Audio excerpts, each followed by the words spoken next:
Non creamy layer प्रमाणपत्रासाठी कोणती कागदपत्रं लागतात? चला, एकदम सोप्या भाषेत समजून घेऊया.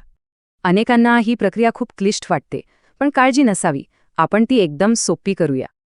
तर ही आहे ती अधिकृत यादी. आता यातलं एक एक कागदपत्र नीट समजून घेऊ. सर्वात आधी पाहूयात विद्यार्थ्याची स्वतःची कागदपत्र, जी शाळेतून मिळतील. सगळ्यात महत्त्वाचं म्हणजे विद्यार्थ्याचं जातीचं प्रमाणपत्र आणि सोबतच लागेल शाळा सोडल्याचा दाखला किंवा बोनाफाईड सर्टिफिकेट. ठीक आहे, विद्यार्थ्याची कागदपत्र झाली. आता वळूया कुटुंबाच्या पुराव्यांकडे. यात लागतो वडिलांचा उत्पन्नाचा दाखला, त्यांचं आधार कार्ड आणि कुटुंबाचं रेशन कार्ड. एक गोष्ट लक्षात ठेवणं खूप गरजेचे आहे, उत्पन्नाचा दाखला मागच्या सलग 3 वर्षांचा हवा. चला, आता बघूया शेवटची आणि तितकीच महत्त्वाची कागदपत्र जी वंशावळ सिद्ध करतील. यासाठी वडिलांचा आणि आजोबांचा शाळा सोडल्याचा दाखला लागतो आणि सोबतच एक स्वयंघोषणापत्र.